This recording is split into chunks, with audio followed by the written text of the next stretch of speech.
The first aspect that, in my view, makes industry engagement very important and front of mind for you guys is to do with the social compact. So basically, since about the 1930s, publicly funded research and academic research in particular has been operating under this version of the social compact that looks something like: there's a social compact which grants academic freedom to researchers who receive research funding, and in exchange there's a public good that's assumed to return back to the public that funds research. Now this came from, it emerged after World War II. Partly it emerged in response to the rise of Soviet science, and there's an Irish physicist, J.D. Bernal, who really advocated for the social role of research and the social determinants of research, and that really spoke to the way that the Soviets were developing up their research systems.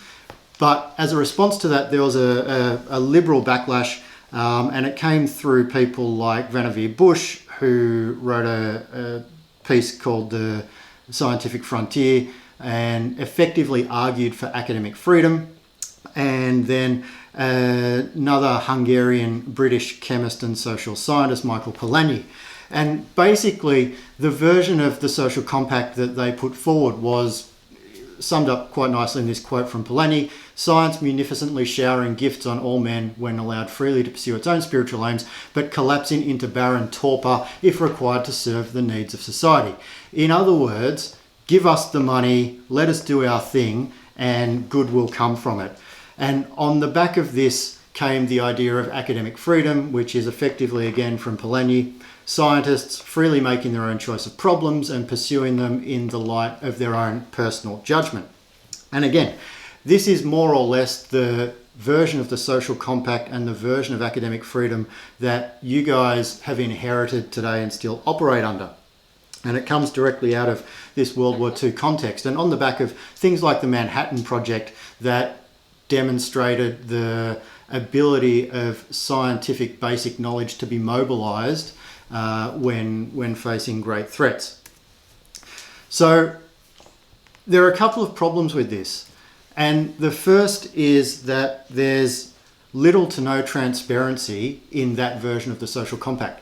So you guys understand how opaque peer review processes can be to you as researchers participating in them, whether it's you sending off your grants to ARC, NHMRC and the like, and having very little insight into why you were or weren't successful and the processes that were followed, let alone how opaque that becomes to people outside of academia, i.e. the public who funds research. Similarly, opaque is the publication process. Until very recently, your research has been published in journals that are effectively paywalled and inaccessible to the public. And even if they could access those, the ability of the general public to actually read and understand your research, written as it is, in a very specialized language that only those trained in your fields can actually access and incorporate and understand. Again, there's a barrier to the public having any insights into what the return on that public investment into research is. So there's low transparency that comes along with this model of the social compact. And as a result, what we've seen going back about a decade and a half is increasing application of accountability measures onto the research sector. So back in 2009, we had, under the coalition government, the proposal of this thing called the Research Quality Framework, which rolled over into Excellence in Research for Australia. In the UK, you've got the Research Excellence Framework, and you've got a similar thing in New Zealand and other countries around the world. But basically, these accountability activities, which are asking the question, is the research that's being published actually any good? And this is where we get this idea of research excellence from. And then in recent times, we've had an addition to that, which is the impact and engagement agenda. And the impact and engagement agenda pretty explicitly asks the question, is this research having any benefit to the public that funds it. So these increasing accountability measures are a symptom of what I term the breakdown in that initial social compact that we've had going back to the 30s. But there are other symptoms out there as well. So if you think about something like the open access movement, for example, or the open data movement, at their core, they're premised on making the outputs of publicly funded research available to the public that funds them. If you think about things like the recent politicisation of ARC funding announcements by the coalition government, where effectively it used to be that these things were announced in large rounds, and I'm sure you've been on the receiving side of this. Increasingly, they're being used as political instruments to make announcements in particular electorates at particular times by individual ministers, announcing the success of individual programs or individual research projects. Again, to me, this is the increasing symptoms of the breakdown of the social compact. And if you think as well about the current situation around the federal government really not feeling compelled to step in and underwrite the success of the research sector in the face of COVID-19, if it was broadly accepted that the social compact was functioning and that granting academic freedom resulted in a generation of vast public good, there'd be no discussion to have around that, and we wouldn't have to ask the question like the impact and engagement evaluations do in the first place. It would be self-evident, right?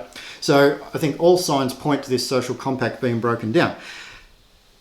Industry engagement, end user engagement, actually moving research closer to not just the outputs of research, but further down the line towards the outcomes that might be generated from research, is one motivation or is one way of addressing this breakdown in the social compact. And so I see the advancement of industry engagement as a way of addressing this initial problem that we face, which is the breakdown in the social compact of research.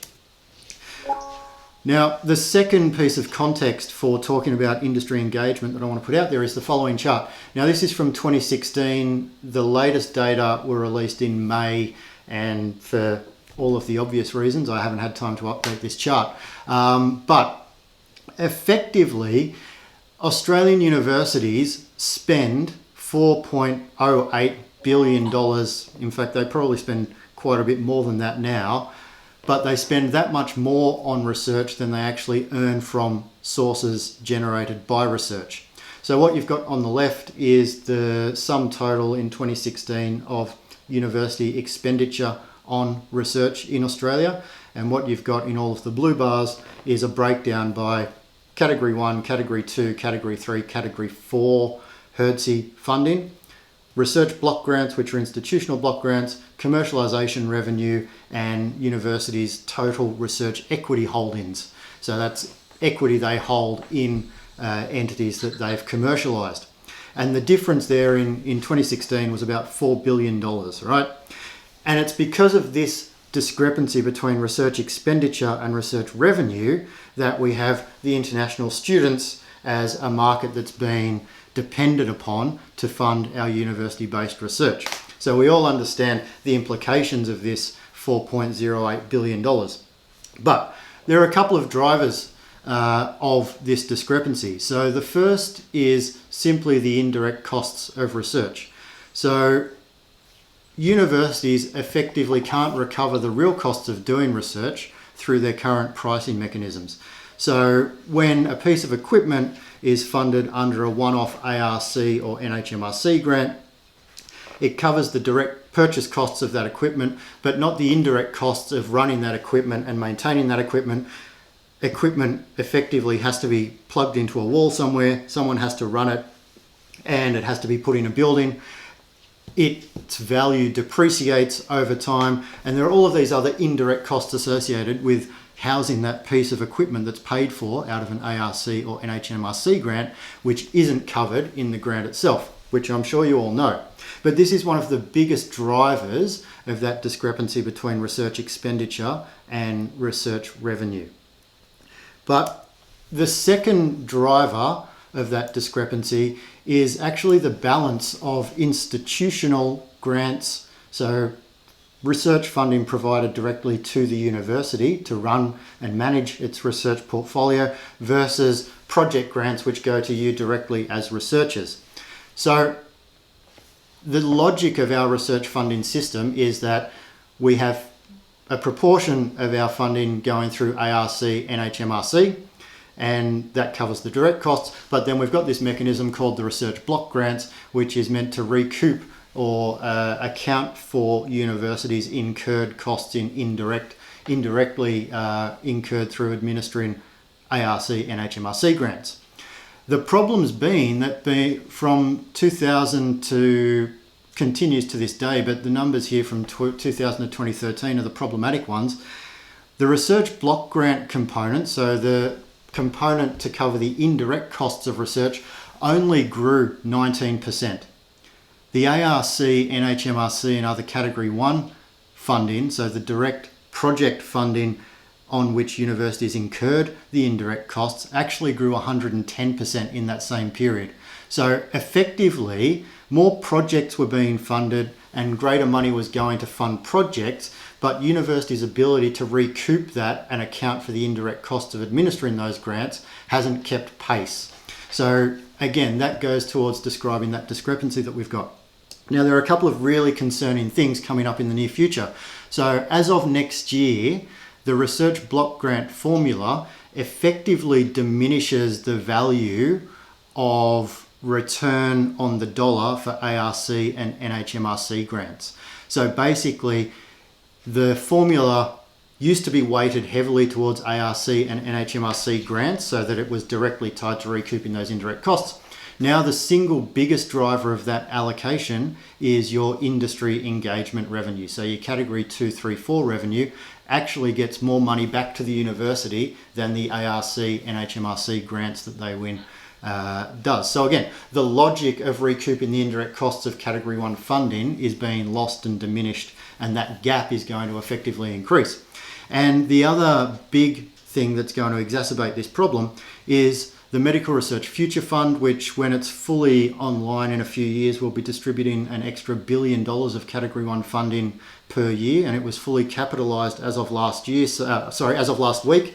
So it will be distributing vast amounts of money in the very near future. But the federal government decided to include that as category 1 funding for the purposes of research block grants.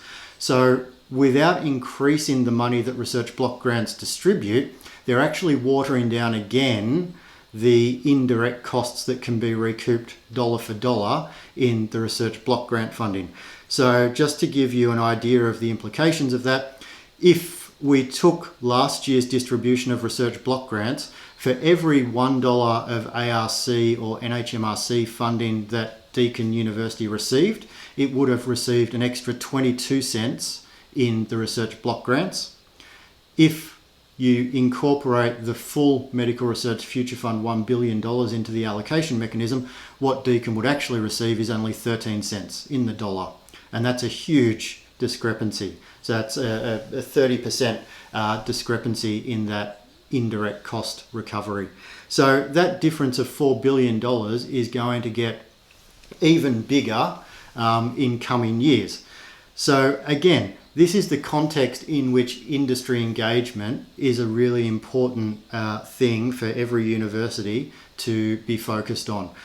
It's really going to be the key way that universities can actually continue to fund their research going forward, not just through the direct money that you receive, but also indirectly through its role in the research block grants and other mechanisms. Now, I guess that brings you to the question of, well, what can universities do in the face of this? And there are really two real options, but 3 different ways to do it. So the 2 real options are reduce your research costs, i.e. spend less money or spend the money more efficiently. And they're really the 2 flavors that you can do over on one side. And on the other side, you can earn more money differently for doing research. And that's where the partnerships comes in.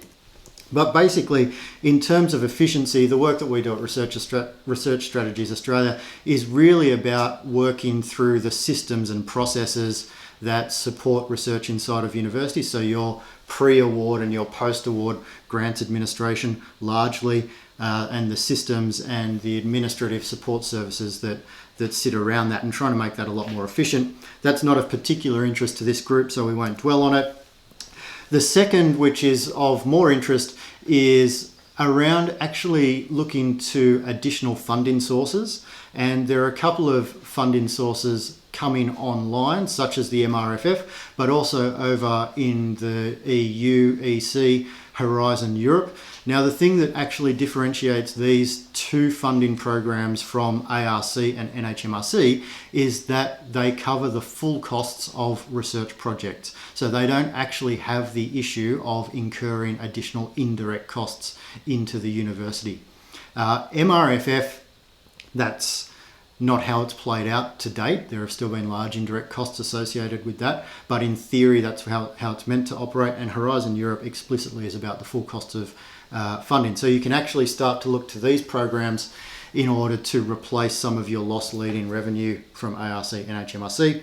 But the one that we're going to focus on in detail today, and that's of most interest here, is around how do you actually develop new funding models, and how do you generate large-scale and long-term investment from industry partners into your discovery-based research. So how do you effectively start to replace some of your ARC and NHMRC funding, which is loss-making, with either cost-neutral or even better, cost-positive, i.e. profitable revenue from industry partners? Now, the big issue with that is, how do you do that in such a way that you don't just become cheap outsourced R&D service providers to the private sector, which is not what this is about, right? So this isn't just about going right up the pointy end of problem solving and widget creation. This is actually about how do you preserve the identity of university-based research, which uniquely in our innovation system is discovery-led, inquiry-led. But how do you do this while doing it in partnership with industrial partners? And this is, I think, the key to succeeding. Part of the problem is that problem-solving end of the research or R&D or innovation spectrum is not going to generate large, long-term, scalable funding opportunities, nor is it going to fund your basic breakthrough research. What you actually need to do is think about how to grow partnerships from that initial pointy end of problem solving into something that looks much more like a shared risk model, where your industry partners are willing to absorb some of the risk associated with inquiry-led or discovery-led research in exchange for the demonstrated large benefits that they might get on the other side of that. So we operate with a conceptual model that looks like this, and effectively this is based on not just a decade of my own working in this area, but a lot of great research that's been done around the world and case studies pulling out how industry partnerships actually develop and how you can grow them. But basically what you effectively want to do is move from that problem solving end through to the discovery research end. But what you have to do is to be able to continue to develop understanding, trust and commitment, and the payoff on both sides is mutual value. So you get the mutual value of having new, stable, reliable and large and ongoing funding sources, and your industry partners get the huge value that comes from being able to have access to breakthrough knowledge right at the forefront of as it's developing. So there are a few observations that we've got around end user partnerships or industry engagement.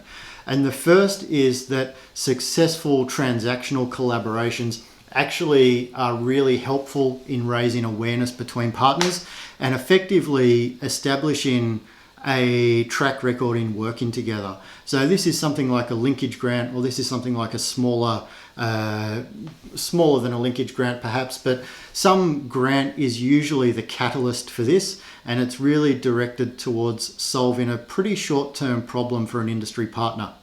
The CRCP program is a really great example of where grants are being used to catalyse initial interactions down the problem-solving end of the R&D spectrum.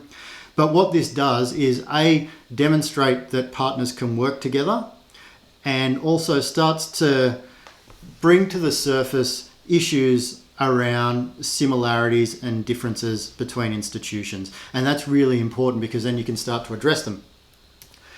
The second observation is that building frameworks develops organisational trust. So the next stage that we take people through is moving from that transactional relationship through to something where there are established frameworks in place. And what I mean by frameworks, it might be something as simple as an MOU.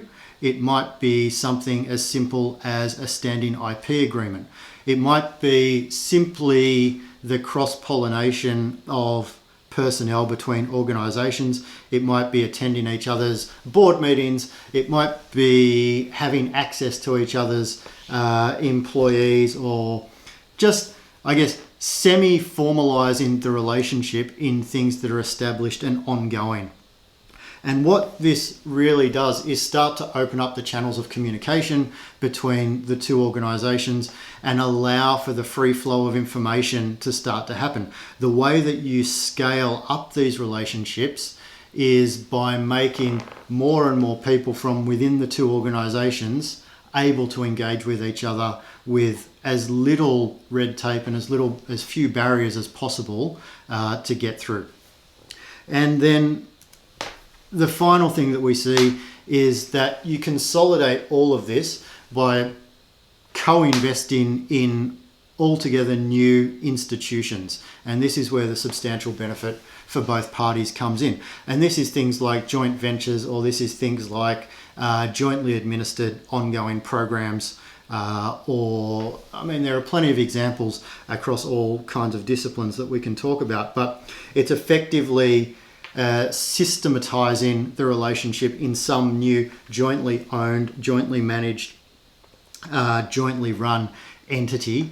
And again, this is where you start to share the risk involved in discovery or breakthrough research and the uncertainty that is associated with that, and oftentimes the large amounts of investment that are required in order to fund and continue basic research programs. But on the flip side, this is where the huge paradigm shifting kind of value comes for industry partners. Because if they're able to implement cutting edge research as soon as it's coming out of universities, then they're able to offer brand new services, products that are really at the cutting edge of their industry.